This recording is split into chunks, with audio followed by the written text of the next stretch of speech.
సంస్థల ఎన్నికలపై ట్విస్ట్ నెలకొంది. అర్ధరాత్రి అందిన హైకోర్టు తీర్పు ప్రకారం ఎన్నికల ప్రక్రియలో జోక్యం చేసుకోలేదని స్పష్టం చేసింది. ఇక జీవో 9, 41, 42లపై స్టే ఉత్తర్వులను జారీ చేసింది. గడువు తీరిన స్థానిక సంస్థలకు పాత విధానం ప్రకారం రిజర్వేషన్లు 50% దాటకుండా ఎన్నికలు నిర్వహించుకోవచ్చని కోర్టు తెలిపింది. పెంచిన 17% సీట్లను ఓపెన్ కేటగిరీగా నోటిఫై చేసి ఎన్నికలు జరపాలని పేర్కొంది. దీంతో ఎన్నికల నిర్వహణపై ప్రభుత్వం నిర్ణయం తీసుకున్నది. ఇదే అంశంపై ఇవాళ డిబేట్ లో చర్చిద్దాం. మనకి డిబేట్ లో పాల్గొంటున్నారు డాక్టర్ శివకుమార్ గారు కాంగ్రెస్ నుంచి, అలాగే కాంబోజా వెంకటేశ్వర్లు గారు బీఆర్ఎస్ నుంచి, అలాగే మల్లేశ్వర్ గారు అనలిస్ట్, అలాగే పాకినటి దామోదర్ రెడ్డి గారు బీజేపీ నుంచి జాయిన్ అయ్యారు. అందరికీ నమస్తే అండి గుడ్ మార్నింగ్.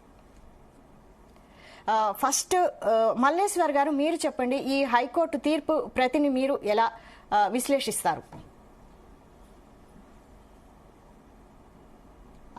మల్లేశ్వర్ గారు అన్మ్యూట్ చేసుకోండి. ముందుగా ప్యానల్లో ఉన్నటువంటి మిత్రులకు మరియు నమస్కారం అండి.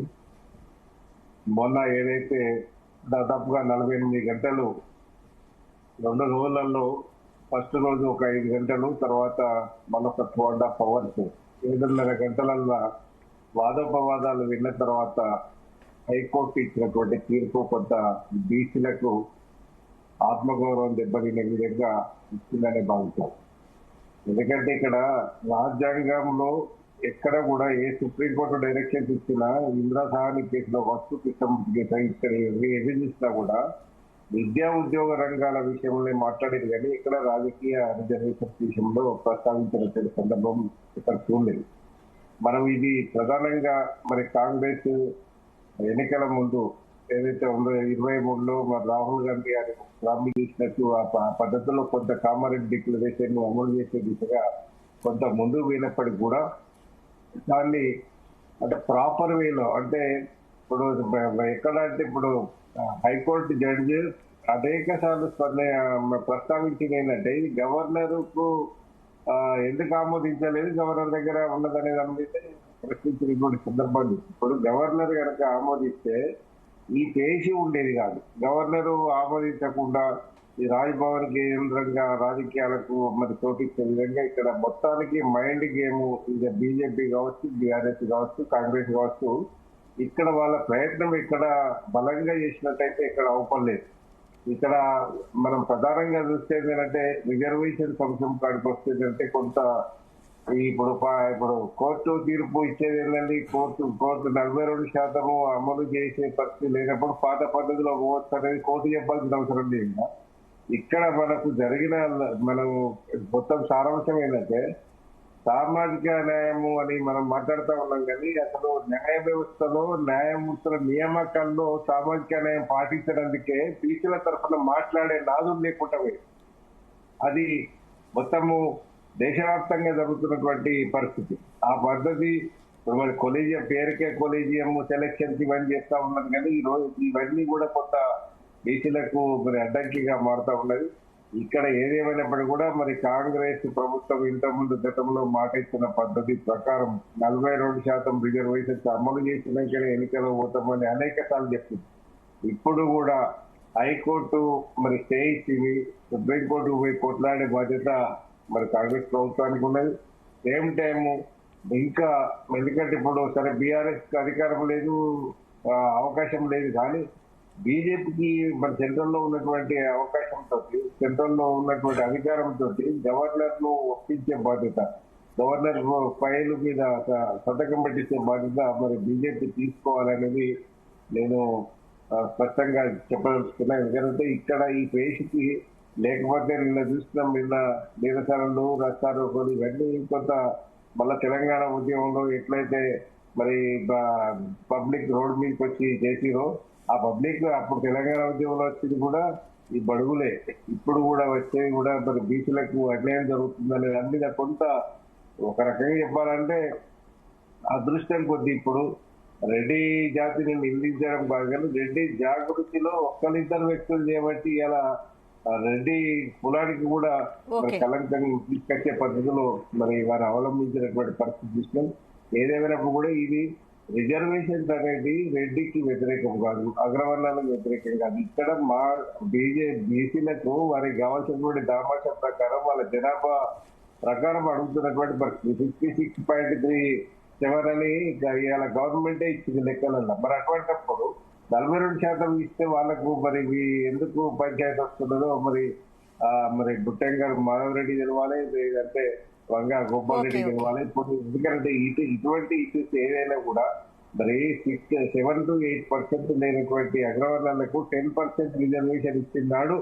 ఇలా ఓబీసీలందరూ నోరు మూసుకోవడం వల్లనే ఇటువంటి తతంగాలు జరుగుతున్నాయి.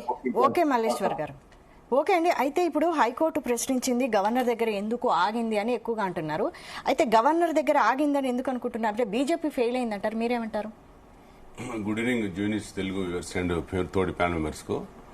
నేను ఏమంటున్నానంటే గవర్నమెంట్ వైఫల్యాలు కొట్టొచ్చినట్టు కనపడుతున్నాయి. ఇవాళ మేము బీఆర్ఎస్ పార్టీగా ఫస్ట్ నుండి చెప్పింది ఒకటే, మీరు గెలవడం కోసం 420 స్కీములు పెట్టారు, 6 గ్యారంటీలు పెట్టారు. దాంట్లో ఒకటి 42% బీసీ రిజర్వేషన్ సంబంధించినటువంటిది కామారెడ్డి డిక్లరేషన్. దాంట్లో మీరు బ్యాక్లాగ్ పోస్టులు అన్నారు, 20,000 కోట్లు అన్నారు, 42% అన్నారు. ఏది ఇవ్వలేదు, 10,000 కోట్లు ఇవ్వలేదు, 10 రూపాయలు కూడా ఇవ్వలేదు. మేమేమనుకున్నామంటే వీళ్ళు అసెంబ్లీలో బిల్లు పాస్ చేసి రాష్ట్రపతికి పంపిన తర్వాత, అమెండ్మెంట్ చేసిన తర్వాత, అసెంబ్లీలో అన్ని పార్టీలు ఏకాభిప్రాయంతో ఉన్న తర్వాత వీళ్ళకు 100 మంది ఎంపీలు ఉన్నారు, జంతర్ మంతర్ దగ్గర ధర్నాలు పెడుతున్నారు. ఒకే ప్రాసెస్ ప్రకారం చేసి పార్లమెంటును మెప్పించి పార్లమెంటరీ వ్యవస్థ ద్వారా 9th షెడ్యూల్లో చేర్చి రాజ్యాంగం ఇచ్చిన హక్కును బీసీలకు 42% ఇస్తాడని మేము అనుకున్నాం. కానీ రేవంత్ రెడ్డి గారికి, కాంగ్రెస్ పార్టీకి అనుభవం లేక, అసలు అర్థం కాక, నాలెడ్జ్ లేక, వాళ్ళకి ఇవ్వాలనే ఉద్దేశం లేకుంటేనే 2018లో పంచాయతీరాజ్ చట్టంలో 29 జీవో తీసుకొచ్చి గౌరవ మందకృష్ణ మాదిగ గారిని, ఆర్ కృష్ణయ్య గారిని ఢిల్లీకి తీసుకెళ్లి ఏబిసిడి వర్గీకరణ చేయండి, బీసీలకు 42% ఇవ్వండి అని చెప్పి కేసీఆర్ గారు ఆ రోజు బిల్లు పెడితే మీరు కోర్టుకు వెళ్లి కాంగ్రెస్ పార్టీ జడ్పీటీసీలు, ఎంపీటీసీలు, సర్పంచులు ఆ రోజు కాకుండా చేసిందే కాంగ్రెస్ పార్టీయే. 29 జీవో తీసుకొచ్చింది కేసీఆర్ బీసీల కోసమే కదా. దాని గురించి వెళ్ళింది రేవంత్ రెడ్డి గారే కదా, రేవంత్ రెడ్డి గారు మనుషులే కదా. రేవంత్ రెడ్డి గారు ఆ రోజు మాట్లాడింది ఏంటంటే రాష్ట్రాలకు హక్కులు ఉండవు రిజర్వేషన్లు ఇవ్వడానికి, ఒకవేళ అడిగితే జైల్లో వేయాలన్నది గౌరవ ముఖ్యమంత్రి రేవంత్ రెడ్డి గారే కదా. నేనేమంటున్నంటే గజర్ల తరహాలో ఉద్యమం రావాలి. ఇలా మా మల్లేశ్వరం మాకు సీనియర్ మా విశ్లేషకులు రెడ్డి జాగృతిని అంటాడు. ఆ చట్టంలో ఎక్కడ లేదే. నేనేమంటున్నంటే చట్టంలో అసలు లేని ఈ ఎకనామికల్ వీకర్ సెక్షన్ తెచ్చిర్రు గౌరవ మోడీ గారు. ఇలా చట్టంలో మనకు హక్కు ఇవ్వమని చెప్తే ప్రాసెస్ ప్రకారం వెళ్ళాలి కదా. ఎవరు కోర్టుకు వెళ్తే మనకెందుకు? ఒక రెడ్డిని అనడానికి హక్కు లేదు. రేవంత్ రెడ్డి గారు రాష్ట్ర దేశ సౌమార్తాన్ని కాపాడుతాను, రాజ్యాంగాన్ని కాపాడుతానని ప్రమాణం చేసి దాన్ని పక్కన పెట్టి దొంగచాటుగా జీవో తీసుకొస్తే ఆ జీవో 9లా ఓన్లీ 139 కులాలకు సంబంధించిన 42% బీసీల రిజర్వేషన్ ఉంది. దాంట్లో సంచార జాతుల వాటా, సేవా కులాల వాటా, ఉత్పత్తి జాతుల వాటా, నోటిఫైడ్ కులాల వాటా లేదు. నేను డెడికేషన్ కమిషన్ అడిగింది అదే, భూషణ్ వెంకటేశ్వరను, ఆర్ కిషన్ గారిని అడిగింది అదే, ఇంప్లిడై అడిగింది కూడా అదే. 9th జీవోలో ఇవాళ రాష్ట్రంలో వెనుకబడడానికి కారణం 60 ఏళ్లు పరిపాలించిన కాంగ్రెస్ గవర్నమెంట్, ఇప్పుడు పరిపాలిస్తున్న 11 సంవత్సరాల బీజేపీ గవర్నమెంట్. హరిజన బస్సులు పక్కకుంటాయి, గొల్లల బస్సులు పక్కకుంటాయి, సాకరుల బస్సులు పక్కకుంటాయి. ఇవాళ వెనుకబడడానికి కారణం కాంగ్రెస్ పార్టీయే. మీరు ఇచ్చిన 9th జీవోలో ఎవరెవరి వాటా తేల్చమని చెప్పలేదు. నేను ఇంకో మాట ఏం చెప్తున్నంటే అన్ని పార్టీలకు ఇవాళ అన్ని పార్టీలను బీసీ నాయకులు ఏకం కావాలి. ఇవాళ అన్ని పార్టీలను చెండాడాలి. కేంద్ర ప్రభుత్వంలో ఆ 9th షెడ్యూల్ చేర్చడానికి ఇవాళ 8 మంది బీజేపీ ఎంపీలు, 8 మంది కాంగ్రెస్ ఎంపీలు ఉన్నారు. ఎందుకు కొట్లాడడం లేదు? 56 సార్లు రేవంత్ రెడ్డి గారు ముఖ్యమంత్రి పోయి ఒక్క బీసీ గురించి ఎందుకు అడగలేదు? ఇవాళ మీరు ఇచ్చినటువంటి 35 కార్పొరేషన్ల 26 రెడ్డిలకే ఇచ్చారు కదా, ఓన్లీ 3 బీసీలకే ఇచ్చారు కదా. నిజాయితీ ఉంటే ఇప్పుడు మినిస్టర్లు ఖాళీ ఉన్నాయి, మీరు ఇవ్వచ్చు కదా. ఇప్పటికైనా చిత్తశుద్ధి ఉంటే ఇవ్వడానికి ఆస్కారం ఉంది, తేవడానికి ఆస్కారం ఉంది. 42% కేంద్రంలో ఉన్న మంత్రులు, కేంద్రంలో ఉన్నటువంటి ఎంపీలు, ఇలా బీజేపీ వాళ్ళు, కాంగ్రెస్ వాళ్ళు ఏకమైతే అసలు ఈడబ్ల్యూ చట్టం ఎవరు అడగకున్నా తెచ్చిరన్న. 7% ఉన్న వాళ్ళకు 10%, మనం 60%. ఇంకొకటి ఏంటంటే రేవంత్ రెడ్డి గారి వైఫల్యం ఎట్టుందంటే రేవంత్ రెడ్డి గారికి చట్టాల మీద అవగాహన లేదు, బీసీలు ఎంతమంది ఉన్నో తెలియదు, నోటిఫైడ్ కులాలు తెలియదు, ఈ జీవోలు తెలియదు. వాళ్ళు చేసిన కులగణనే బూటకం అసలు బయట పెట్టలేదు. ఎవరెవరి నిష్పత్తి ఎంత ఉందో చెప్పట్లేదు. ఇప్పుడు బీఆర్ఎస్ కూడా బయట పెట్టలేదు కదా. చెప్తున్నా అదే వస్తున్నా. గౌరవ కేసీఆర్ గారు 3 లక్షల మంది ఎలిమినేటర్లను పెట్టి 2000 బిఫోర్ చేసినటువంటి మా గవర్నమెంట్ లో మేము బయట పెట్టినాము. MHRD వెబ్సైట్ లో ఇప్పుడు ఉంది, చూసుకోండి. నేను చెప్తున్నా కదా, లేకపోతే అప్పుడు బీఆర్ఎస్ అడగండి. ఒకే రోజులో చేసినాం, మేము చేసిన దాంట్లో చట్టబద్ధత ఉందా లేదా మీరు పక్కన పెట్టండి. కానీ ఇలా మీరు చేసిన కులగణన, ఎలక్షన్ కమిషన్ ఇచ్చినటువంటి కులగణనకు అది నోటిఫై చేసిన దానికి దీనికి తేడా లేదు. ఇలా రేవంత్ రెడ్డి గారు 3,36,00,000 మంది స్ట్రెంత్ ఉందంటుండు. కేంద్రం ఏమో 4 కోట్ల మంది ఉన్నారు, 3 కోట్ల మంది ఓటర్స్ ఉన్నారని చెప్తున్నారు. కేంద్రం చెప్పింది నిజమా, ఎలక్షన్ కమిషన్ చెప్పిన రేవంత్ రెడ్డి గారు చెప్పింది నిజమని అర్థం కావట్లేదు. ఇలా డెడికేషన్ కమిషన్ హైకోర్టు వేయించింది, వాళ్ళు వేయలేదు. బీసీలకు 42% ఇవ్వాలని వాళ్ళకు లేదు. ఉంటే ప్రాసెస్ వైజ్ గా వెళ్ళాలి, తమిళనాడు తరహాలో వెళ్ళాలి. బీసీ ఎలా ఇంటలెక్చువల్ అందరూ పిలుచుకోవాలి, అన్ని పార్టీలో ఉన్న బీసీ నాయకులను పిలిపించుకొని సెమినార్ పెట్టి ఎవరెవరి వేట తేల్చండి, కొట్లాడదాం పవన్ పిల్లాలి. జంతర్ మంతర్ దగ్గర డొమ్మరగడ్డలు ఎత్తాడు రేవంత్ రెడ్డి గారు. మళ్ళా రాహుల్ గాంధీ ప్రధానమైన తర్వాత 42% తీసుకుందాం అన్నాడు. గింత అన్యాయం. 60 ఏళ్లకెళ్ళి చేసిన కాంగ్రెస్ గవర్నమెంట్ మోసాలు, ఈ 22 నెలలు చేసిన మోసాలు అంతా ఇంత కాదు. ఇలా బలిపశులు అవుతుంది ఓన్లీ బీసీ వాదులే. మేము అందుకనే అంటున్నాం, మేము కేసీఆర్ గారు దున్నపోతులు ఇచ్చిండు, బర్రెలు ఇచ్చిండు, గొర్రెలు ఇచ్చిండు అంటే అవును, ఒక తరం అంతా వెనుకబడ్డది, చదువుకోలేదు. ఇలా అనగారిపోతురు కాబట్టి అందరు బాగుండాలని శ్వేత విప్లవం, నీలి విప్లవం, హరిత విప్లవం తీసుకొచ్చింది కేసీఆర్ గారు కదా. దళిత బంధు తెచ్చింది కేసీఆర్ గారు కదా. బీసీ బంధు ఇచ్చింది కేసీఆర్ గారు కదా.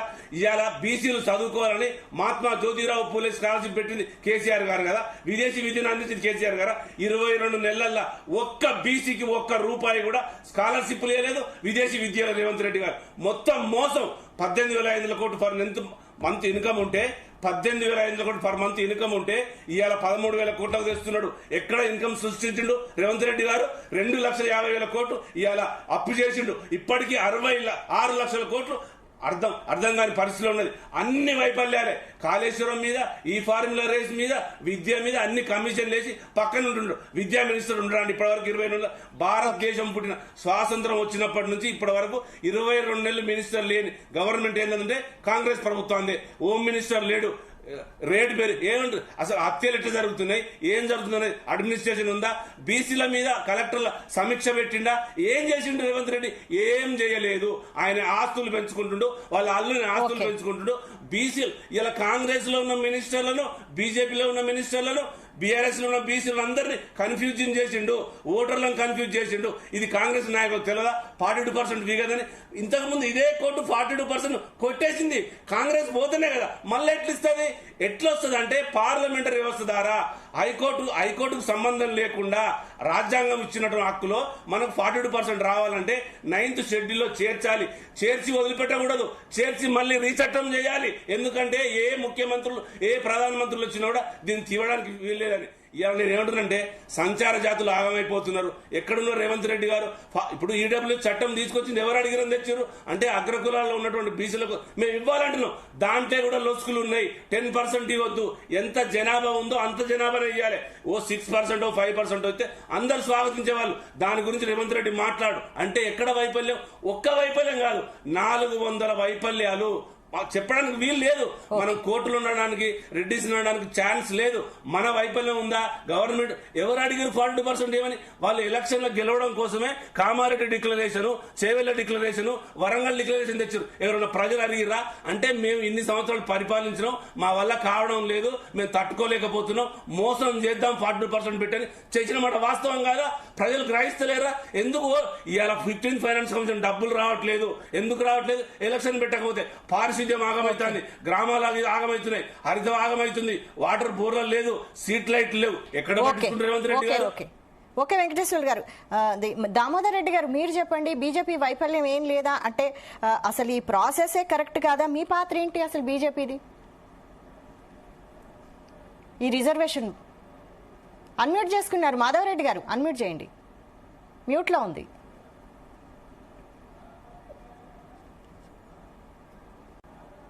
అన్మ్యూట్ చేయండి మాధవరెడ్డి గారు. ఇప్పుడు మా అధ్యక్షుడు చాలా క్లియర్ గా బీసీ రిజర్వేషన్స్ ఎప్పుడైతే వీళ్ళు జీవో తీసుకొచ్చిన రోజే చాలా క్లియర్ గా చెప్పారు, మేము దీన్ని అడ్డుకోమని చెప్పారు. అడ్డుకోలేదు. మా తరఫున ఎక్కడ కూడా ఎవరు కేసులు వేయలేదు. కేసులు ఎవరు వేసిండ్లా అంటే అడ్డుకోలేదంటే గవర్నర్ దగ్గర ఎందుకు ఆగిందండి బిల్లు? గవర్నర్ ఎందుకు ఆమోదించలేదు?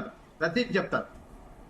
కేసులు వేసింది ఎవరు అంటే బీఆర్ఎస్ సంబంధించిన వాళ్ళు, ఇంతకుముందు బీఆర్ఎస్ లో ఉన్నారు, కాంగ్రెస్ లో ఉన్నారు. వాళ్ళే రెడ్డి జాగృతి వాళ్ళు వేసిండ్లు అని చెప్పారు. కరెక్ట్, అది 100% అటు కేసులు వేసింది వాళ్ళే.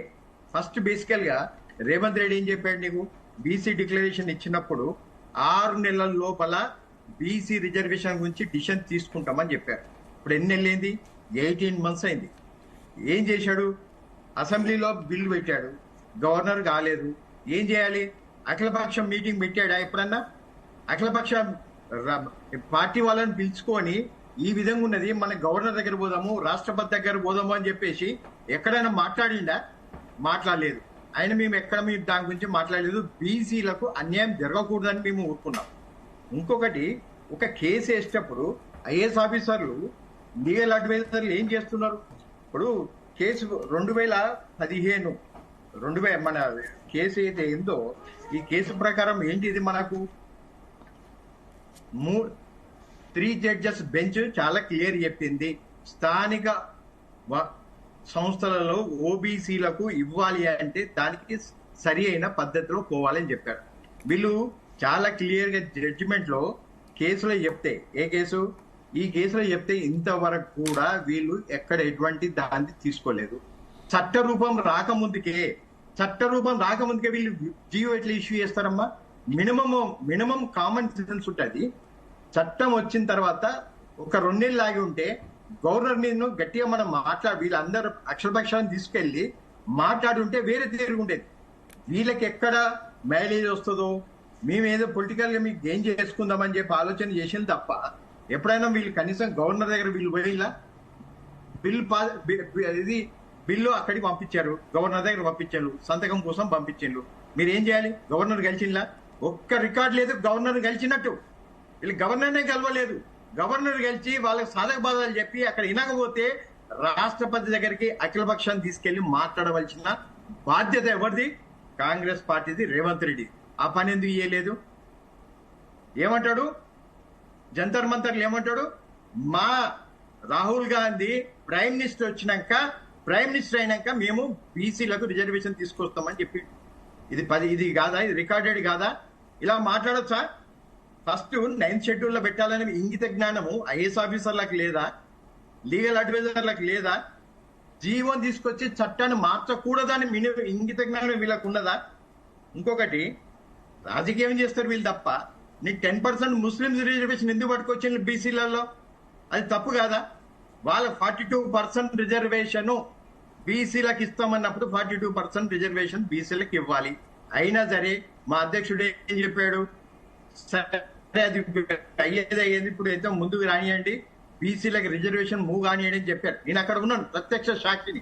బీసీ సంఘాలు ఈ 10 days బ్యాక్ బీసీ సంఘాలు వచ్చి అధ్యక్షుని కలిసినప్పుడు క్లియర్ గా చెప్పారు ఆ ఇష్యూలో. అయినా సరే ఒంటెత్తు పోకడతోటి పోయింది ఎవరంటే కాంగ్రెస్. ఎవరిని పట్టించుకోలేదు, ఎవరిని అది చేయలేదు. ఆయన మైలేజ్ కోసము బీహార్ ఎలక్షన్ల దృష్టిలో పెట్టుకొని మాత్రమే ఈ పని చేసిండు తప్ప బీసీల మీద ప్రేమతోటి కాదు. ఇది చేయలేదు. ఇది కాంగ్రెస్ యొక్క దమననీతి. నేను చాలా క్లియర్ చెప్తున్నా. ఓకే అండి. శివకుమార్ గారు మీరు చెప్పండి. మొత్తానికి హైకోర్టు ఇంకొక ఇష్యూ, బీసీలకు ఇంత ప్రేమ ఉంటే ఇప్పటికైనా వీళ్ళకు ఇవ్వవలసిన 8 మంది మినిస్టర్స్, అంటే ఆల్రెడీ 3కి ఇచ్చారు, ఇంకా 5 మినిస్టర్లు ఇవ్వండి. ఫస్ట్ బీసీలకు 5 ఇవ్వండి. 5 బీసీల మినిస్టర్లను ఇచ్చిన తర్వాత కాంగ్రెస్ వాళ్ళు మాట్లాడండి, దానికి ఒక విలువ ఉంటది. అవన్నీ చెప్పకుండా బీసీలను రాజకీయంగా వాడుకుంటామంటే మాత్రం భారతీయ జనతా పార్టీ శివకుమార్ గారు మీరు చెప్పండి. సపోర్ట్ చేస్తాం. ఈ హైకోర్టు తీర్పులో అంశాలు బయటకు వచ్చాయి. మొత్తానికి అయితే ఈ 42లో 72% ఓపెన్ కేటగిరీగా నోటిఫై చేసి ఎన్నికలు జరపాలని హైకోర్టు తీర్పు లో ఉన్నట్టు తెలుస్తోంది. అయితే మీరు ఎలా ముందుకు వెళ్ళనున్నారు? గవర్నమెంట్ ఎలక్షన్స్ ని ఎలా నిర్వహించనుంది? ఏ నిర్ణయం తీసుకునుంది ప్రభుత్వం?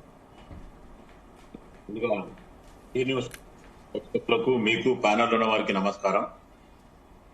ఒకటండి, ఆల్రెడీ కాంగ్రెస్ పార్టీ అధికారంలో లేనప్పుడే ఇదే టీఆర్ఎస్ బీఆర్ఎస్ తెలంగాణ వచ్చిన తర్వాత టీఆర్ఎస్లు బీఆర్ఎస్లు ఏం చేసిందనేది ప్రజలకు జనాలకు అందరికి తెలుసు. కాబట్టి కాంగ్రెస్ పార్టీ మేనిఫెస్టోలో కామారెడ్డి డిక్లరేషన్ గురించి పెట్టడం జరిగింది. ఆ తర్వాతనే బీసీలందరూ కూడా బీసీ రిజర్వేషన్ గురించి ఎక్కువగా మాట్లాడడం మొదలు పెట్టిండ్రు. లేకపోతే అంతకుముందు బీసీ రిజర్వేషన్ గురించి ఇంతగా పెద్దగా ప్రజల్లోకి పోయింది కానీ లేకపోతే ఇంత ప్రచారం అయింది ఎక్కడ లేదు. కాంగ్రెస్ పార్టీ ఎప్పుడైతే బీసీ డిక్లరేషన్ చేసి కామారెడ్డిలో 42% మేము అధికారంలోకి వస్తే ఇస్తామని చెప్పిన తర్వాత ప్రజల్లో గాని లేకపోతే బీసీ నాయకులలో గాని లేకపోతే బీసీ ఆర్గనైజేషన్స్ అన్ని కూడా కలిసి వచ్చినాయి. కాంగ్రెస్ పార్టీ మంచి నిర్ణయం తీసుకుంది అనే రకంగా మాట్లాడడం జరిగింది. దాని తర్వాత కాంగ్రెస్ పార్టీ ఆ ప్రక్రియ ఖచ్చితంగా అసెంబ్లీలో బిల్లు పెట్టి ఆల్ పార్టీస్ తోని ఆమోదం చేపించడం జరిగింది. అటు బీజేపీ గాని ఇటు బీఆర్ఎస్ గాని మిగతా పార్టీలందరూ కూడా అసెంబ్లీలో బిల్లు పెడితే ఆ బిల్ ని ఆమోదం తెలపడం జరిగింది. ఆ బిల్లుని గవర్నర్ గారికి పంపించడం జరిగింది. దాని తర్వాత ఏదైతే సెప్టెంబర్ 30 లోపల మీరు ఎలక్షన్లు జరపాలి లోకల్ బాడీస్ అని చెప్పి హైకోర్టు నుంచి డెడ్ లైన్ డేట్ వచ్చినందుకు అప్పటికి గవర్నర్ దగ్గర ఉన్న బిల్లు ఎక్కడ కూడా అటు బిల్ పాస్ అవుతుందా పాస్ కాదా అనే రకంగా పెండింగ్ ఉంది కాబట్టి దానికి మళ్ళీ కాంగ్రెస్ పార్టీ ఆర్డినెన్స్ తీసుకొని రావడం జరిగింది. ఆర్డినెన్స్ తీసుకొని వచ్చిన తర్వాత కూడా ఇటు గవర్నర్ గారికి రాష్ట్రపతికి పంపించడం జరిగింది. ఆ విషయంలో కూడా అది కూడా పెండింగ్ పెట్టడం జరిగింది. ఎందుకంటే బీజేపీ ప్రభుత్వం ఒకటే ద్వంద్వ వైఖరి అంటే డబుల్ మైండెడ్ గా మాట్లాడడం జరిగింది. ఇటు అసెంబ్లీలో బిల్లు పెట్టినప్పుడు వీళ్ళు 8 మంది ఎమ్మెల్యేలు బిల్లుకి మద్దతు ఎట్లా తెలుపుతారు, అటు ఢిల్లీకి గాని లేకపోతే గవర్నర్ దగ్గర గాని వాళ్ళు ఎక్కడ కూడా వాళ్ళ సపోర్ట్ లేదు. అఖిల పక్షం పిలవలేదని చెప్పి అటు బీఆర్ఎస్ బీజేపీ రెండు కూడా మాట్లాడుతుంది. అఖిల పక్షం పిలుస్తే అటు బీజేపీ మటుకు మేము హైకమాండ్ అని వాళ్ళు రాలేదు, బీఆర్ఎస్ వాళ్ళు అయితే ఖాళీ ప్రెస్ మీట్లు పెట్టుకుంటా పోతున్నారు తప్ప వాళ్ళు వచ్చింది ఎక్కడ లేదు. అదే కాకుండా తర్వాత పార్లమెంట్ లో కూడా మొత్తానికి మా రాహుల్ గాంధీ గారు జిస్కి ఇస్సేదారి ఉత్తి భాగ్యదారి అనే రకంగా ఈ మొన్న జరిగిన పార్లమెంట్ కాదు గత పార్లమెంట్ లను కూడా ఆయన స్తంభింపజేయడం జరిగింది. ఆ స్తంభింపడం చేయడంతో ఒకవేళ కాంగ్రెస్ పార్టీకి ఈ జిస్కి ఇస్సేదారి ఉత్తి భాగ్యదారి అనే రకంగా ఈ బీసీ నినాదానికి పోతుండు రాహుల్ గాంధీ గారు, ఒకవేళ ఇది పోతే మనకు మైలేజ్ ఉండదు అనే రకంగా ఈ రోజు ప్రధానమంత్రి నరేంద్ర మోదీ ఏమంటున్నారు, 2027 లో కులగణన జనగణన నేను చేస్తాము అప్పుడే అవుతుంది అనే రకంగా వాళ్ళు మాట్లాడుతున్నారు. ఇటు బీజేపీ ఏదైతే జంతర్ మంతర్ దగ్గర కానీ పార్లమెంట్ లో వాయిదా తీర్మానం పెట్టమంటే వాళ్ళు పెట్టలేదు. కాంగ్రెస్ పార్టీ ఎంపీలే 8 మంది ప్లస్ ఇండియా కూటమి మాట్లాడడం జరిగింది. వెళ్తుందా ఎలా వెళ్తుంది ఇప్పుడు కాంగ్రెస్ ఎలక్షన్స్ కి ఎలా వెళ్తుంది? ఈ 70% ఓపెన్ కేటగిరీలో చేసి వెళ్తుందా, ఎలా వెళ్తుంది? కాంగ్రెస్ పార్టీ ముఖ్యమంత్రి గాని లేకపోతే మంత్రులు గాని నిర్ణయం తీసుకుంటారు. ఆల్రెడీ హైకోర్టు నుంచి ఏదైతే ఆ స్టేట్ డాక్యుమెంట్స్ ఇంకా రాలేదు అని చెప్పి ముఖ్యమంత్రి గారు మన ప్రెస్ మీట్ లని చెప్పడం జరిగింది నిన్న. అది వాళ్ళ చేతికి అందిన తర్వాత ఇమీడియట్ గా దాని మీద ఏ రకంగా యాక్షన్ తీసుకోవాలని ఎక్స్పర్ట్స్ ఎవరోని పెట్టి ఏ రకంగా మాట్లాడడం అనేది కూడా ఉంటుంది. అంటే నేను ఎందుకు ఈ మాట చెప్తున్నా అంటే అటు బీఆర్ఎస్ వాళ్ళు చాలా గొప్ప వాళ్ళు చెప్పుకుంటున్నారు. ఇప్పటిదాకా మా బీఆర్ఎస్ మిత్రుడు చాలా మా కేసీఆర్ అట్లా చేసిండు కేసీఆర్ ఇట్లా చేసిండు అని చెప్తున్నాయన. మొత్తానికి మిగులు బడ్జెట్ రాష్ట్రం ఇచ్చిన దాన్ని ఈరోజు అప్పుల రాష్ట్రము లేకపోతే దోచుకోవడం. ఈరోజు ముఖ్యమంత్రి రేవంత్ రెడ్డి గారు ఓపెన్ గా చెప్పడం జరిగింది, నేను కక్ష సాధింపు చేయడం నాకు ఇష్టం ఉండదు, వాళ్ళు నన్ను ఎంత ఇబ్బందులు పెట్టినా నేను చెయ్యను అని చెప్పి ముఖ్యమంత్రి రేవంత్ రెడ్డి గారు చెప్పడం జరిగింది. ఒకవేళ కాళేశ్వరం గాని లేకపోతే ఫోన్ ట్యాపింగ్ గాని ఈ కార్ రేస్ గాని వీళ్ళు చేసిన దోపిడి దొంగతనాల గురించి ఆలోచిస్తే 24 hours లో వీళ్ళని ప్రిజంలో పెట్టవచ్చు. కానీ ముఖ్యమంత్రి ఓపెన్ గా చెప్తుంటూ చట్టం దాని పైన చేసుకుంటూ పోతుంది. ఇదే బీజేపీ వాళ్ళు గాని లేకపోతే కేంద్ర మంత్రి కిషన్ రెడ్డి గారు గాని సిబిఐకి ఇచ్చేస్తే 24 గంటలల్లా కాళేశ్వరం మీద తేల్చేసి వాళ్ళని జైలు పంపిస్తామని చెప్పిండ్రు. ఆల్మోస్ట్ ఆల్ 1.5 months అయిపోయింది. మరి బీజేపీ బీఆర్ఎస్ రెండు కూడా ఏ రకంగా ఇప్పుడు Shivakumar sir experienced PCC member 40 ఏళ్ళకెళ్ళి ఉన్నాడు. వాదనలు పక్కన పెట్టండి, బీసీలకు ఇచ్చినటువంటి 42% రిజర్వేషన్ మీద ఎలక్షన్ పెడతారా పెట్టారంటే మీరు కాళేశ్వరం గురించి మాట్లాడుతున్నారు. నేను ఏమంటున్నానంటే కోర్టు ఇచ్చినటువంటి జీవో కాళేశ్వరం గురించి కాదు భయ్యా, నువ్వు చెప్పిన మాట చెప్పినా నేను. మీరు ఏదైతే మాట్లాడిండ్రో కేసీఆర్ దళిత బంధు ఇచ్చిండు, అది దళితుని ముఖ్యమంత్రి చేసుకుంటా అన్నాడు, మెడగోసుకుంటా అన్నాడు, కావలి కుక్కలాగుంటా అన్నాడు, ఇవన్నీ చెప్పింది కేసీఆర్ కాదా? ఈ రోజు ఫామ్ హౌస్ లో వండుకొని అప్పటి నుంచి ఇప్పటిదాకా ఫామ్ హౌస్ లోకి లేస్తలేడు, అది మర్చిపోవద్దు మీరు. ఇప్పుడు శివకుమార్ అన్న ముఖ్యమంత్రి ఒక మాట వినండి. మీరు అడిగి నేను అందుకనే సైలెంట్ కూడా, మీరు మాట్లాడినప్పుడు సైలెంట్ కూడా వినండి. శివకుమార్ గారు ఒక మాట వినండి. ఓడిపోయిన తర్వాత ఫామ్ హౌస్ లో పండుకుంటుంది గెలిచిన వాళ్ళకంటే ఎక్కువ ఉంది. నేను చెప్పేది ఒక మాట వినండి. ఒక మాట వినండి. మీరు కేసీఆర్ గారు ఫామ్ హౌస్ లో పండుకుంటే నీకు వచ్చింది, రేవంత్ రెడ్డికి వచ్చిన బాధ ఏంది? కేసీఆర్ గారు ఫామ్ హౌస్ లో పండుకుంటే నీకు రేవంత్ రెడ్డికి వచ్చిన ప్రాబ్లం ఏంది? నువ్వు ఇచ్చిన హామీలను అడిగితే ఓడిపోయారని చెప్తున్నారు. మేం చేసినవి చెప్పమంటే చెప్పట్లేదు. నిరాధారమైన ఆరోపణల నుంచి భావ్యం కాదు. మేము ఓడిపోయినాము, కాముకుంటున్నాం. మీరు గెలిచిరు కదా, చేస్తున్నారా? మీ అఫీషియల్ పార్టీ, మీ పార్టీ పెట్టినటువంటి లోగోలలో మీరే ఫామ్ హౌస్ పాలన బాగుందా, రేవంత్ రెడ్డి పాలన బాగుందంటే 86% ఫామ్ హౌస్ పాలన కోరుకుంటారన్నారు. అది కూడా మీరు పెట్టిందే, మేము పెట్టింది కాదు. మీరు వాస్తవాలు చెప్పండి. ఫామ్ హౌస్ లో పండుకున్నాడు, లేడు అనేది నిరాధారమైన ఆరోపణలు చేయొద్దు. నేను రేవంత్ రెడ్డి గారి మీద, మీ మీద ఆరోపణలు చేయట్లేదు. నేను బీఆర్ఎస్ పార్టీగా ఓడిపోయినందుకు, ప్రతిపక్షంలో ఉన్నందుకు అడిగే హక్కు ఉంది కాబట్టి అడుగుతున్నా. మీరు సమాధానం చెప్పలేక సేమ్ రేవంత్ రెడ్డి లాగానే డొంకతిరుడు వ్యవహారం చేయొద్దు. నేను ఏమంటున్నానంటే, బీజేపీకైనా కాంగ్రెస్ కైనా అమలు చేసే ఉద్దేశం ఉంటే ఇప్పటికైనా ఒక మాట వినండి అన్న. మీ టైం వచ్చినప్పుడు మీరు ఎక్స్ప్లెయిన్ చేయండి. మేడం నాకు టైం ఇచ్చారు, నేను విట్లైజ్ చేసుకున్న తర్వాత మీ అంశం క్లుప్తంగా చెప్పండి. మీరు ఏం క్లుప్తంగా చెప్తారు? రాహుల్ గాంధీ గారు ఆయనకి ఇస్తామని చెప్తారు. అంటే చట్టం తీసుకొచ్చే విషయం మీకు లేదు. ఇంకోటి చెప్తారు, ఒక మాట వినండి. ఇప్పుడు బీజేపీ గారిని, కాంగ్రెస్ గారిని ఒకటి అడుగుతుంది ఏంటంటే, మీకు 42% ఇవ్వాలని ఉంటే, ఉద్దేశం ఉంటే జీవో ఇవ్వకుండా అక్కడ ఒప్పించి తీసుకొస్తే బాగుండేది. ఇవాళ 42% ఇస్తేనే బీసీలు తెలంగాణలో బాగా మాట్లాడుకుంటారంటే, మీ వెనకాల రేవంత్ రెడ్డి గారు ఇంత మోసం చేస్తాడని ఇవాళ 2 కోట్ల మంది గ్రహించలేకపోయిర్రు. ఓట్లు వేస్తే 42% ఇస్తాడు కావచ్చు, చట్టం తీసుకొస్తారు కావచ్చు, తమిళనాడు తరహాలో రాజకీయ, విద్యా, ఉద్యోగాల అవకాశాలు వస్తాయని మోసపోయిర్రన్నా. మేమేమంటున్నాం అంటే, మీరు ఇప్పటికైనా 42% ఎట్టా ఇస్తారో చెప్పగలుగుతారా? 9th షెడ్యూల్ మీ వల్ల కాదు, రేవంత్ రెడ్డి వల్ల కాదు, రాహుల్ గాంధీ వల్ల కాదు. అయితే గీతే మళ్ళీ బీఆర్ఎస్ పార్టీ తెలంగాణ తరహాలో ఉద్యమం చేస్తే కేంద్ర మెడల్ ఎట్లయితే వంచినమో మళ్ళీ మెడల్ వంచుతాము. అదే బీఆర్ఎస్ తో అయితే ఎట్లయితే చెప్తా వినండి, ఎట్లయితే కూడా చెప్తా వినండి. మొత్తం గజర్ల తరహాలో ఉద్యమం సృష్టిస్తాం, బీసీలను ఏకం చేస్తాం. చిన్న మేమేమంటున్నాం అంటే, ఇది ఇప్పుడు ఇలా మేము ఓసీలకు వ్యతిరేకం కాదన్నా, మా హక్కు అడుగుతున్నాం. 42% ఇవ్వడానికి ఛాన్స్ ఉంది. సుప్రీం కోర్టును సాటిస్ఫై చేయగలగాలి. అక్కడ సాటిస్ఫై చేస్తే ఈ కులాలు కాబట్టి వీళ్ళ కోసం మేము పెంచుతున్నాము, అక్కడ సాటిస్ఫై చేస్తే ఇవ్వగలుగుతుంది. సంచార జాతులను, సేవా కులాలను, ఉత్పత్తి జాతులను, వెనుకబడ్డ ప్రాంతాలను ఏకం చేయాలి. కూర్చొని మాట్లాడంత ఈజీగా రాదు. కేంద్రాన్ని గడగడలాడించాలి, ఎక్కడికక్కడ స్తంభింపాలి. మీరు, మీ ఎంపీలు, మీ ఎమ్మెల్యేలు, కేంద్రంలో 8 మంది ఉన్న ఎంపీలు, ఇప్పుడు రాష్ట్రంలో అసెంబ్లీలో ఎమ్మెల్యేలు ఏకాభిప్రాయ తీర్మానం చేసిన తర్వాత ఎందుకు యుద్ధం చేయట్లేదు?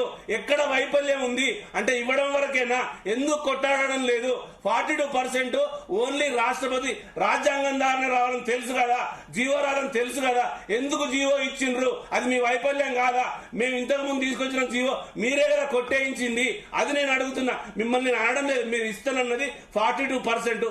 ఇంకొక అంశం ఏంటంటే, 42% తో పాటు ఒక సంవత్సరానికి 20,000 కోట్లు, 5 సంవత్సరాలకు 1,00,000 కోట్లు, బ్యాక్లాగ్ పోస్టులు, ప్రతి జిల్లాకు జయశంకర్ భవనాలు ఎక్కడ కట్టిరన్నా ఎయ్యన్నా బీసీల ఓట్లు వేయించుకొని మినిస్టర్లు ఇవ్వకుండా, కార్పొరేషన్లు ఇవ్వకుండా మసిమూసి తూతూ మంత్రం, తుమ్మకాయ మంత్రం రేవంత్ రెడ్డి. ఇది కలిగేది. నేను ఏమంటున్నానంటే, రాబోయే కాలంలో 42% తీసుకొచ్చే పార్టీ ఏదైనా ఉందంటే అది బీఆర్ఎస్ పార్టీ. ఎట్లయితే ఉద్యమం చేసినామో ఆ ఉద్యమం ద్వారానే తెలంగాణ ఎట్లొచ్చిందో అట్లా 42% తీసుకొచ్చే బాధ్యత బీఆర్ఎస్ తీసుకుంటుంది. చేస్తా అంటే మేము కలిసి వస్తాం, మీతో చేయండి. ఓకే మల్లేశ్వర్ గారు, మీరు చెప్పండి. ఈ పాత పద్ధతిలో ఎలక్షన్స్ పెట్టుకోండి అని హైకోర్టు ఇచ్చిన తీర్పులో ఉంది. అంటే ఇది ఎలా ముందుకు, ప్రభుత్వం ఎలా ముందుకు వెళ్తే బాగుంటుందంటారు? మీరేమంటారు దీనిపై? మేడం ఓకే, ఆ వెంకన్నది ఎవరికి వినబడట్లేదు, మీరు చెక్ చేసుకోండి. అయితే ఇది ఏం లేదు, ముందుకు పోవడానికి ఏంటంటే ఇప్పుడు స్టే ఇచ్చింది కనుక కనీసం సుప్రీంకోర్టులో ఫైల్ చేసి స్టే వేకేట్ చేయాల్సిన అవసరం ఉంది. లేదు అనుకుంటే మళ్ళీ పాత పద్ధతిలో పోతామనంటే కాంగ్రెస్ కు మామూలు అపవాదు రాదు. ఎందుకంటే కాంగ్రెస్ చెప్పింది ఒకటి, చేసింది ఒకటి అని విపక్షాలు చెప్పినట్టే ఇక్కడ మరి మన అర్థమవుతావు కనుక డెఫినెట్ గా ఆపి కొంతకాలం ఆపైనా పర్వాలేదు కానీ అది ఫైట్ చేసి క్లారిఫికేషన్ వచ్చిన తర్వాత ముందుకు పోవాల్సిన అవసరం ఉంది.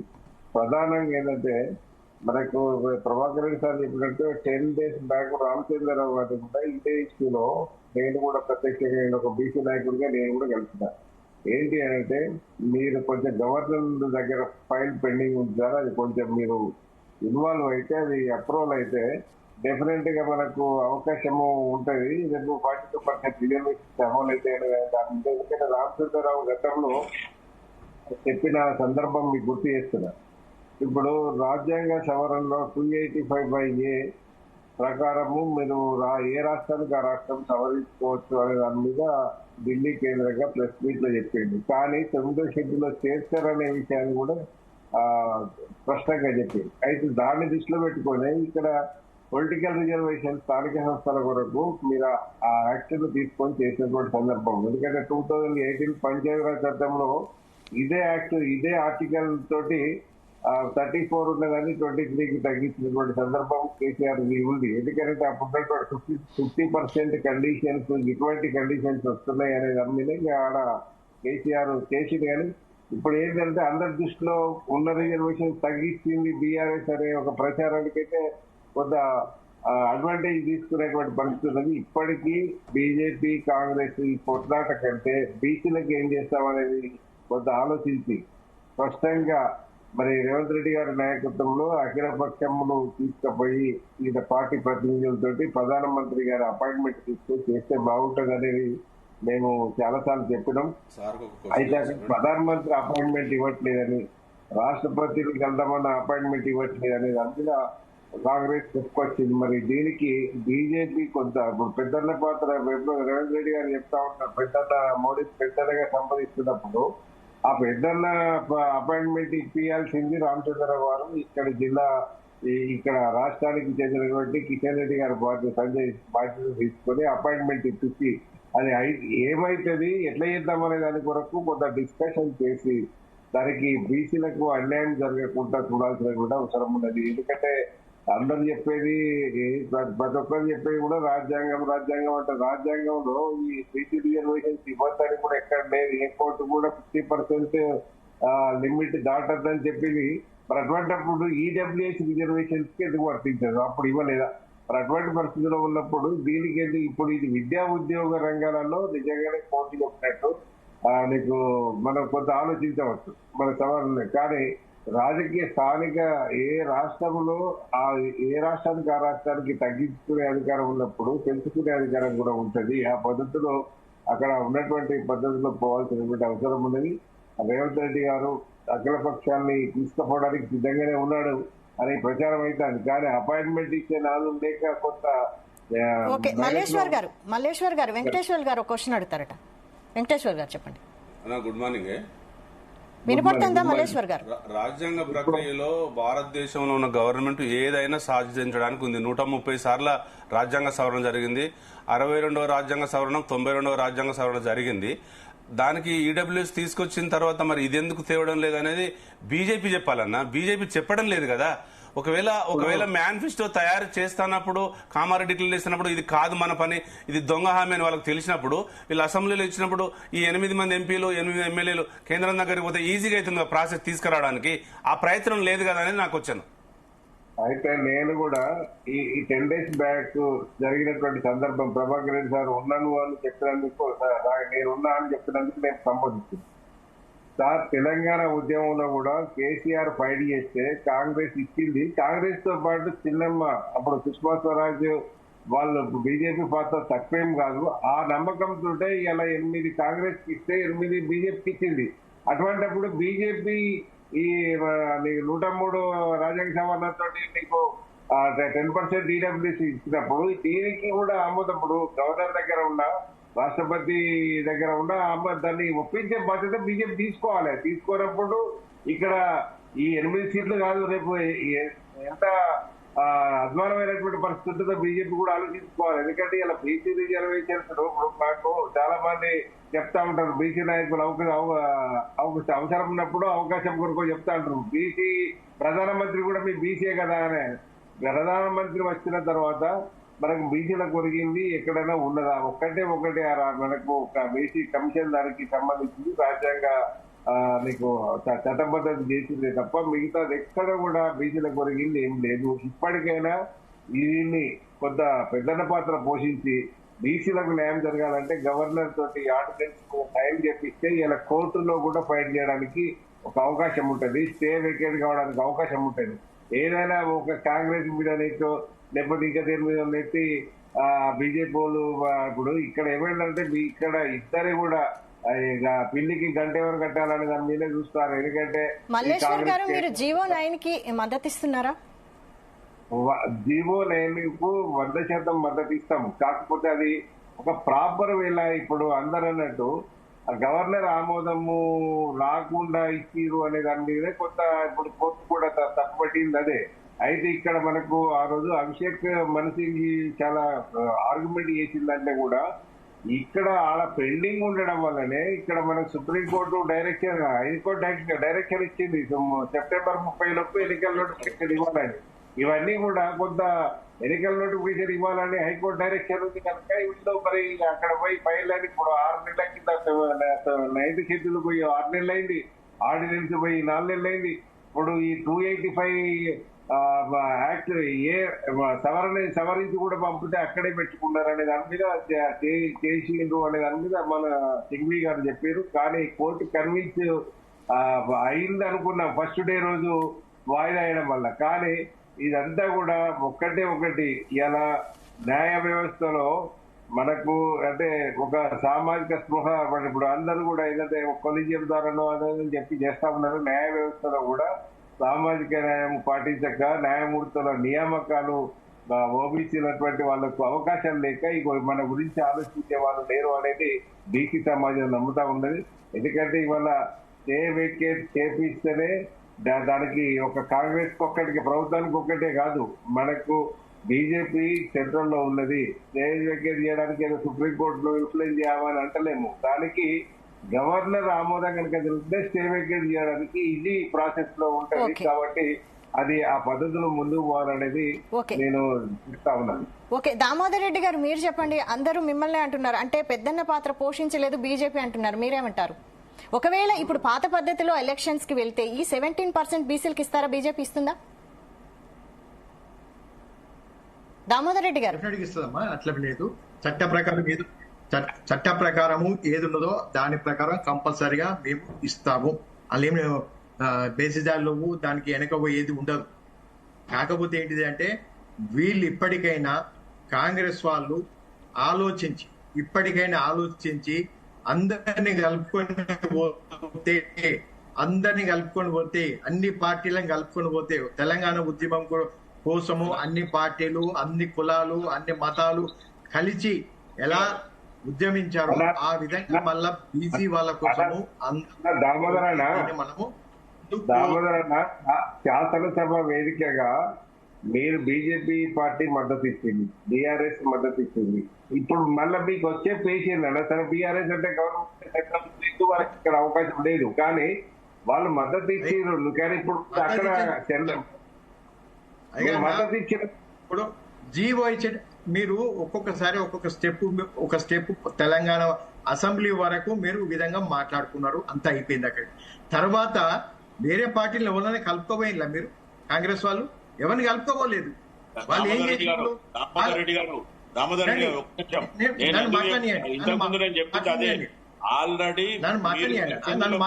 చేసిన తర్వాత అఖిల పక్షానికి పిలిస్తే మీ మంత్రి కిషన్ రెడ్డి గారు గాని బండి సంజయ్ గారు గాని రాలేదు. మేము రామనే రకంగానే సంకేతాలు పంపించారు ముఖ్యమంత్రి రేవంత్ రెడ్డి గారు. దానికి ఏం చేశారు? వినండి, దానికి ఏంటి, దానికి ఉంది. ఏం చెప్పారు? ఎన్ని రోజుల ముందు చెప్పారు మీరు?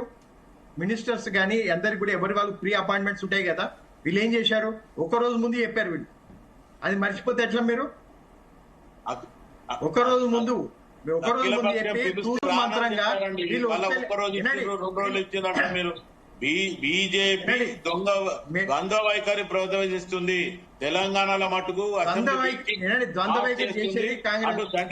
అంటే మాధవ్ రెడ్డి గారు అఖిలపక్ష సమావేశానికన్నా ఇంపార్టెంట్ ఉంటుందా? ద్వంద్వ వైఖరి చేసేది కాంగ్రెస్ వాళ్ళు. దామోదర్ రెడ్డి వైఖరి చేసేది కాంగ్రెస్ వాళ్ళు. ఎందుకు చేస్తారు అంటే మీ జంతర్ మంతర్ వేరు పిలిచారు, ఎవరికైనా చెప్పారా మీరు అసలు? కనీసం జీవో ఇచ్చేటప్పుడు కూడా జీవో ఈ విధంగా ఉంటుందని కనీసం ఎక్కడైనా మాట్లాడారా? మీరు బీహార్ ఎలక్షన్ల కోసము, బీహార్ ఓట్ల కోసం మాత్రమే బీసీలను వాడుకుంటామని చెప్పి కాంగ్రెస్ వాళ్ళు అన్నారు. మీరు మాట్లాడేది లేదండి, అలా మాట్లాడకపోతే తెలుసుకోండి. ముఖ్యమంత్రి గారు అఖిల పక్షంనే తీసుకుపోతా అని చెప్పిన జంతర్ మంతర్ దగ్గర కూడా తీసుకోలేదు. సెంట్రల్ గవర్నమెంట్ మీది కాబట్టి మీరు రాలేదు, సెంట్రల్ గవర్నమెంట్ మీ వాళ్ళది కాబట్టి మీరు రాలేదు. ఎందుకంటే జంతర్ మంతర్ దగ్గర ఇండియా కూటమికి సపోర్ట్ చేసిన వాళ్ళందరూ కూడా అక్కడికి వచ్చిండ్రు. ఆల్రెడీ ఏదైతే సంఘాలు ఉన్నాయో సంఘాలన్నీ వచ్చినాయి, కానీ ఇటు బీఆర్ఎస్ రాజ్యసభ సభ్యులు రాలేదు, ఇటు పార్లమెంట్ సభ్యులు బీజేపీ వాళ్ళు కూడా రాలేదు. రామని చెప్పి సంకేతాలు పంపించారు. కాబట్టి కాంగ్రెస్ పార్టీ ఏదైతే బీసీ సంఘాలు బీసీ నాయకులతోని ఇటు మంత్రివర్గము ప్లస్ కాంగ్రెస్ పార్టీ మిషనరీ మొత్తం మూవ్ అయింది. ఇక్కడ ప్రసంగించడం జరిగింది. మా ఏఐసిసి ఎవరైతే ఇన్ఛార్జ్ ఉన్నారో మీనాక్షి నటరాజన్ వీళ్ళందరూ కూడా జంతర్ మంతర్ మీ పార్టీ ఎజెండా తోడు పోయిండ్రు. అందరు ఎజెండా తోడు కాదని మీ పార్టీ ఎజెండా పెట్టుకుంటే జంతర్ మంతర్ లో పార్టీ ఎజెండా పెట్టుకుంటే బీజేపీ వాళ్ళు బీజేపీ వాళ్ళు రారు కదా. మీ పార్టీ ఎజెండా జంతర్ మంతర్ లో మీ పార్టీ ఎజెండా, అది మీ పార్టీ ఎజెండా. బీజేపీ పార్టీని ఎందుకు తీసుకొస్తారు? ఇక్కడ మీరు ఓన్లీ ఓట్ల కోసము, బీహార్లో గెలవాలనే ఉద్దేశంతో మీరు ఇవన్నీ చేసింది తప్ప ఇంకా ఓకే ఓకే ఓకే ఒక నిమిషం ఎజెండా ఉన్నప్పుడు రెడ్డి గారు ఒక నిమిషం, రెడ్డి గారు ఒక నిమిషం సార్, ఒక నిమిషం. ఇప్పుడు శివకుమార్ అన్న క్లియర్ గా క్వశ్చన్ వేసిండు. ఏమని వేసిండు? మీరు అసెంబ్లీలో బిల్లు పెట్టినాక మీ 8 మంది ఎంపీలు కేంద్రంలో భారతీయ జనతా పార్టీ ఎందుకు సపోర్ట్ చేయడం లేదంటే మీరు బీహార్ గురించి చెప్తున్నారు. ఇవాళ జంతర్ మంతర్ దగ్గర పెట్టిన దాంట్లో వాళ్ళు కన్ఫ్యూజ్ లో ఉన్నారు. తెలంగాణ ఒక మాట మీరు మళ్ళీ మీకు టైం వస్తుంది. ఒక మాట వినండి రెడ్డి గారు, ఒక మాట వినండి. మీకు ఇప్పుడు బీజేపీ పార్టీకి నిజాయితీ ఉంటే ఇవాళ అమెండ్మెంట్ చేసిన తర్వాత ఎందుకు పెండింగ్ లో పెట్టింది అది చెప్పగలుగుతారా? ఓకే, వాళ్ళు అమెండ్మెంట్ లో వాళ్ళు మేనిఫెస్టోలో పెట్టారు. ఇవాళ ఇంకొకటి ఏంటంటే, మేము రేవంత్ రెడ్డి గారు అందరు ఎంపీలను పిలిస్తే మా రవిచంద్ర ఎంపీ గారు పోయి క్లియర్ గా చెప్పిండు, సార్ మీరు తప్పు చేస్తున్నారు, బీసీ కులగన సరిగా చేయలేదు, మీరు తీసుకొచ్చే దాంట్లో మా వాటా తేల్చండి, మిగతా కులాల వాటా తేల్చినాక మేము మీతో సహా వస్తాము, ఇప్పుడు నేను వాకౌట్ చేసి వెళ్ళిపోతున్నానని చెప్పి వెళ్ళిపోయిండు. కానీ బీజేపీ పార్టీ కేంద్రంలో ఉన్నప్పుడు, ఇక్కడ ఇంత సమస్య ఉన్నప్పుడు ఎందుకు ముందుకు వచ్చి పెద్దన్న పాత్ర పోషించి వాళ్ళు అడిగేదానికి ఎందుకు ఇవ్వడం లేదు? మీరు ఇంకో 2 అంశాలు ఉన్నాయి. ఈడబ్ల్యూకి సంబంధించిన దాంట్లో తక్కువ ఓసీ ఉంటే ఎక్కువ రిజర్వేషన్ ఇచ్చింది మీరే. ఇక్కడ ఎక్కువ రిజర్వేషన్లు, ఎక్కువ కులాలు, ఎక్కువ వెనుకబడిన తరగతులు ఉంటే అడిగితే ఎందుకు ఇవ్వడం లేదు మోడీ గారు అనేది శివకుమార్ అన్నకు వచ్చాను. దానికి మీరు బీహార్కి వెళ్తున్నారు. బీహార్ కు వాళ్ళు వెళ్ళట్లే. ఇక్కడ బీసీలో మోసం చేయడం కోసమే కాంగ్రెస్ చేస్తుంది. దానికి మీరు సపోర్ట్ చేస్తున్నారు. దామోదర్ రెడ్డి గారు చెప్పండి. వాయిస్ వస్తలేదు. ఓకే మల్లేశ్వర్ గారు మీరు చెప్పండి. ఇప్పుడు జంతర్ మంతర్ విషయంలో మీరు కొంత క్లారిఫికేషన్ ఇవ్వాలి. జంతర్ మంతర్ లో జరిగింది కాంగ్రెస్ చేసిన ధర్నా కాదు, అది బీసీ సంఘాల ఆధ్వర్యంలో జరిగినటువంటి ధర్నా. ఆ ధర్నాకు బీఆర్ఎస్ ను పిలిచినాము, కాంగ్రెస్ ను పిలిచినాము, బీజేపీ పిలిచినాము. ఇక్కడ ఈ 2 బీఆర్ఎస్ బీజేపీ 2 కూడా ఎస్కేప్ అయ్యి కాంగ్రెస్ సరే సీఎం స్థాయిలో ఉన్నా కూడా జంతర్ మంతర్ కు బీఆర్ఎస్ పార్టీకి ఇన్విటేషన్ లేదన్నా. లేదు అయితే అన్న మేము, ఎందుకంటే నేను కూడా అందులో వాళ్ళ మిమ్మల్ని కనుక ఇస్తున్నాం. మేము ఇన్విటేషన్ పంపింది 100% వాస్తవము. కాకపోతే ఇక్కడ రాజకీయాలకు పోయి ఇప్పుడు చేసేది అప్పటికి మేము అసెంబ్లీలో బిల్లుకు సపోర్ట్ చేయం కదనే. అంటే అదే చెప్తున్నాను. ఇంకా రేవంత్ రెడ్డి కంటే ముందుగానే కేసీఆర్ గారు గత 6 సంవత్సరాల ముందే ఈ అంశం తీసుకొచ్చిండ్రు కదా. అదే ఆర్ కృష్ణ గారి దగ్గర, అదే మందకృష్ణ గారి దగ్గర.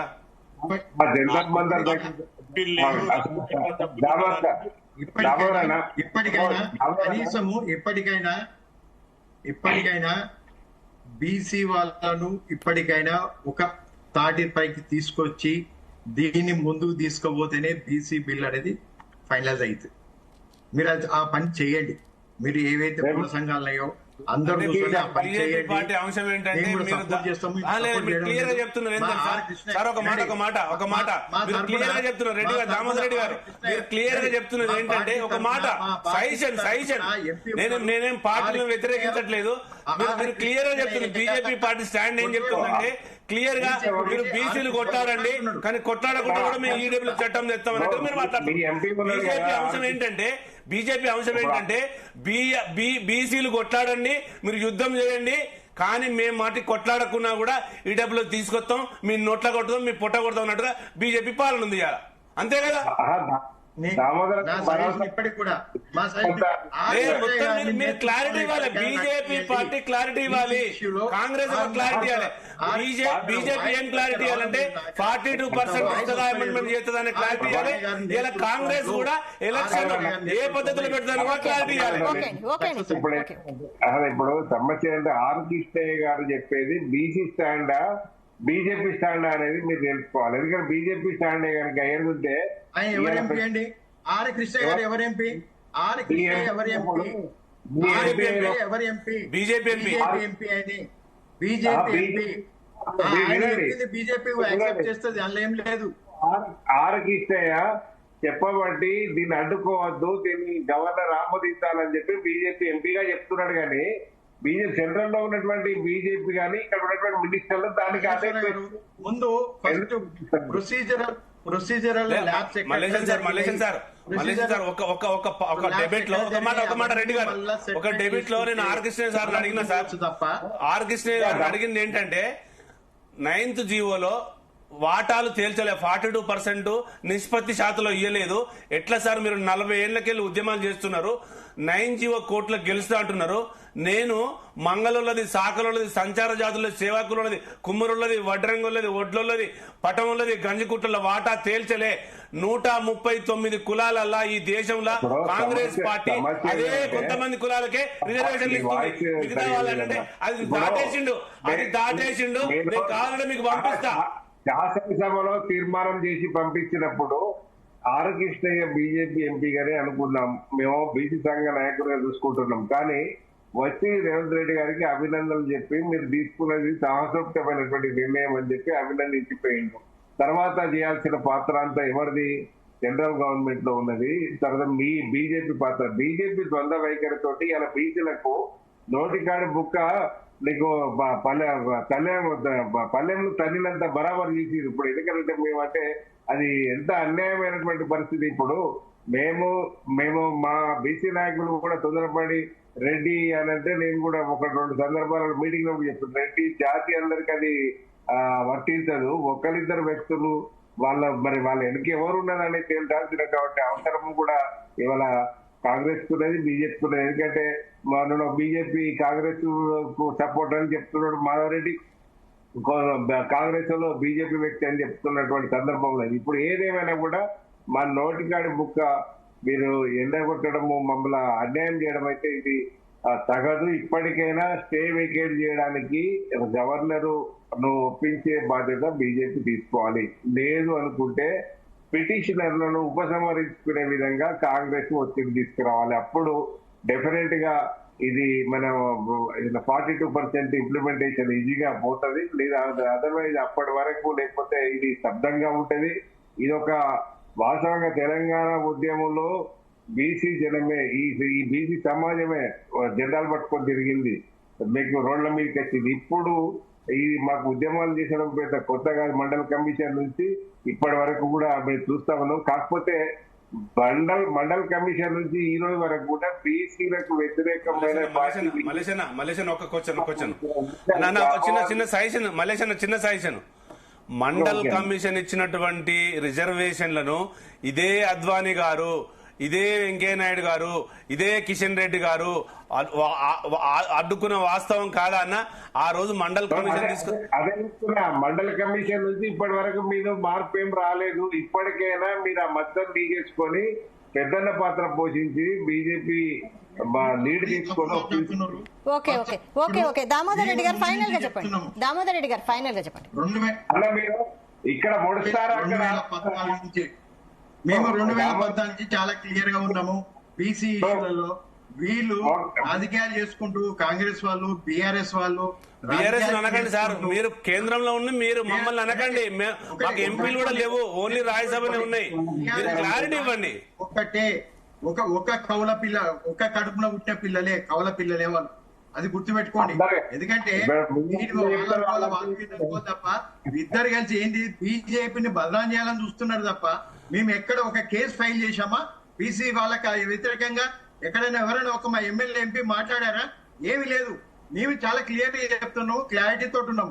మీకు క్లారిటీ లేక మాట్లాడలేదు కానీ మద్దతు ఇవ్వలేదు. కాంగ్రెస్ పార్టీ వాళ్ళు టీఆర్ఎస్ వాళ్ళు కావాలని రాజకీయాలు చేసుకుంటూ బీజేపీని తప్పు పడుతున్నారు తప్ప మేము ఎక్కడ అడ్డుపట్టలేదు, అడ్డుపడలేదు ఏ ఇష్యూలో కూడా.